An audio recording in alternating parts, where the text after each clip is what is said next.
Hello students, previous lecture में हमने discussion किया था इमल्शन और वो सब सोल के फॉर्म बारे में। इन शॉर्ट अगर हम बोले तो कोलाइडल सॉल्यूशन के बारे में और सस्पेंशन के बारे में हमने डिस्कशन किया था। फर्दर आज के टॉपिक में हम डिस्कशन करेंगे that is the separation techniques. कैसे अगर होमोजीनियस या हेट्रोजीनियस मिक्सचर है तो उसे हम कैसे सेपरेट कर सकते हैं।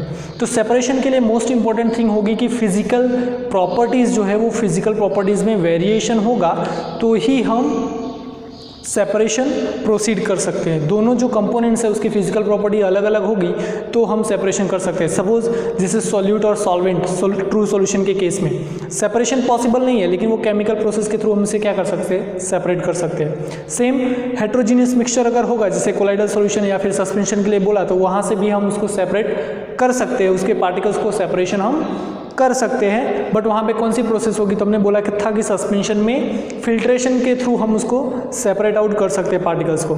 लेकिन कोलाइडल सॉल्यूशन में पार्टिकल्स छोटे होते हैं और वो फिल्ट्रेशन से सेपरेट नहीं हो सकता, जिसकी वजह से उसे सेपरेशन करने के लिए अलग टेक्निक यूज़ करनी पड़ेगी जो यहाँ पे लास्ट में दिया है सेंट्रीफ्यूगेशन। वो मेथड हम डिस्कशन करेंगे। तो देखते हैं टोटल प्रोसेस कितने हैं, सेपरेशन प्रोसेस टोटल कितने हैं। टोटल 10 प्रोसेस है हमारे पास। पहला फिल्ट्रेशन। फिल्ट्रेशन का मतलब क्या, फिल्टर करना। जैसे आप घर पे चाय बनाते हैं तो क्या करते हैं, छानने के लिए उसको फिल्टर करने के लिए कुछ यूज़ करते हैं ना, सेम उसे क्या बोलेंगे, फिल्ट्रेशन। सेपरेटिंग फनल, दो लिक्विड्स मिक्सचर को सेपरेशन करने के लिए evaporation technique well known.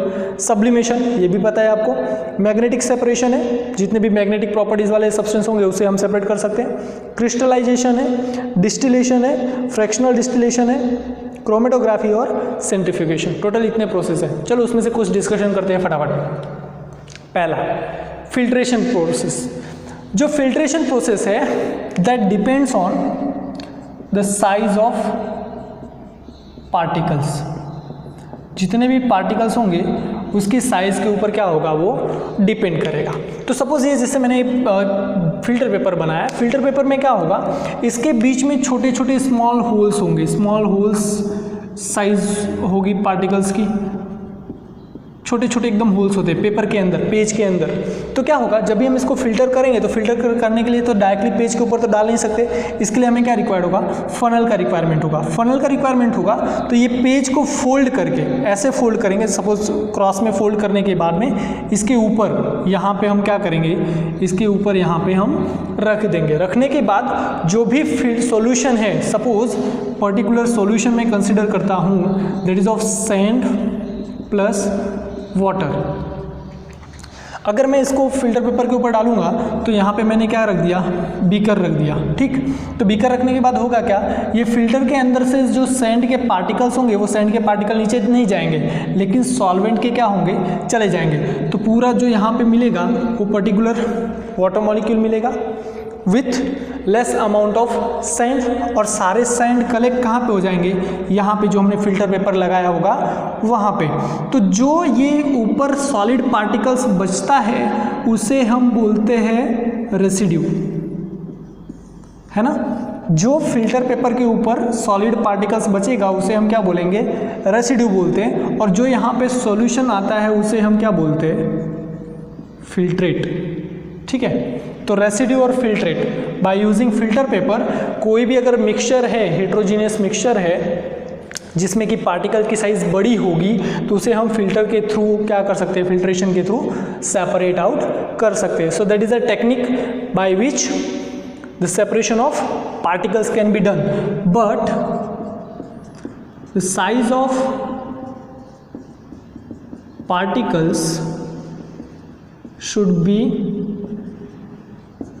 Large, तभी हम फिल्ट्रेशन और फिल्टर पेपर यूज करके उसको सेपरेट आउट कर सकते हैं। Second, separating funnel. Separating funnel कुछ ऐसा होता है that is used to separate liquid mixture. But किस टाइप के होने चाहिए, दैट शुड बी इमिसिबल होने चाहिए। For example oil and water. ठीक है, इमिसिबल का मतलब आपस में मिक्स नहीं होना चाहिए। जैसे हम सोल्यूबिलिटी के लिए बोलते हैं कि सोल्यूबल है, है ना, तो आपस में मिक्स हो गया। हेट्रोजीनियस मिक्सचर में क्या होगा, लेयर सेपरेट रहेगी। तो यहाँ पे भी दो लिक्विड मिक्सचर ऐसे हों जो इमिसिबल हो। इमिसिबल मतलब आपस में मिक्स ना हो जाए। तो अगर ऑयल एंड वाटर है, तो अगर सपोज मैं कंसिडर करूँ इसके अंदर, तो क्या होगा, जो लेयर होगी वो ऑयल की और वाटर की क्या हो जाएगी, सेपरेट हो जाएगी। ठीक है, जिसकी डेंसिटी ज़्यादा वो कहाँ आ जाएगा, नीचे, और जिसकी डेंसिटी कम वो कहाँ रहेगा, ऊपर। तो फर्दर यहाँ पे क्या लगा हुआ है, कॉक लगा हुआ है। ठीक, इसको हम क्या कर सकते हैं, ओपन कर देंगे। ओपन करने के बाद जैसे इसको हमने क्या किया, रोटेट किया, मूव किया, वैसे यहाँ से ये क्या होगा, पास आउट होगा। तो फर्दर किसी एक बीकर के अंदर हम क्या कर सकते हैं, वो सॉल्यूशन को टेक आउट करके रिमूव कर सकते हैं। फर्दर अगर एक लेयर तक हमने रिमूव कर लिया, तो यहाँ पे एक ऐसी कंडीशन होगी जहाँ पे दोनों लिक्विड साथ में कंबाइन हो, तो हो सकता है उसको नेग्लेक्ट भी कर सकते हैं, उसको रिमूव भी कर सकते हैं अगर वो कंप्लीटली सेपरेट नहीं हो रहा। तो थोड़ा सा ही सॉल्यूशन जाएगा, जो वेस्ट होगा हमारा दोनों का मिक्सचर, और बाकी ये दोनों कंपोनेंट्स को हम क्या कर सकते हैं, सिंपली सेपरेट आउट कर सकते हैं। तो याद रखना ये किसके लिए एप्लीकेबल होगा, that is applicable for the separation of to immiscible liquids, है ना। लिक्विड मिक्सचर के लिए एप्लीकेबल होगा, लेकिन कैसे होने चाहिए, वो इमिसिबल होने चाहिए। ठीक है, तो ये पता चल गया, that is about separating funnel. Last one है evaporation. Evaporation method that is a well known method. जैसे हमने बात की थी सॉल्ट के लिए, तो सॉल्ट में क्या होगा, सॉल्ट का इवापोरेशन, जो NaCl सी वाटर से जो हम सॉल्ट ऑब्टेन करते हैं, वो इवापोरेशन टेक्निक होती है। तो वहाँ पे क्या होता है, सिंपल अगर आप देखो तो फील्ड में फार्मर्स क्या करते हैं, पूरा फील्ड के अंदर यहाँ पे सी वाटर को क्या करते हैं, कंज्यूम करते हैं। सी वाटर को पूरा कलेक्ट कर देते हैं। कलेक्ट करने के बाद उसको 1 वीक 2 वीक्स तक ऐसे ही रहने देते हैं। तो धीरे धीरे क्या होगा, इसके अंदर से जो भी वाटर के पार्टिकल्स है, वो वाटर के पार्टिकल्स क्या हो जाएंगे, इवापोरेट हो जाएंगे, वेपर फॉर्म में कन्वर्ट हो जाएंगे। और एट द एंड जो यहाँ पे बचेगा, यहाँ पे या फिर फील्ड में जो बचेगा, वो हमारा क्या होगा, दैट विल बी सॉल्ट। अगर ये सॉल्ट वाटर है तो, सॉल्ट प्लस वाटर है तो, या फिर सी वाटर है तो, सी वाटर कैसा होता है, सॉल्टेड वाटर होता है। So that is the method by which the separation of components can be done, है ना।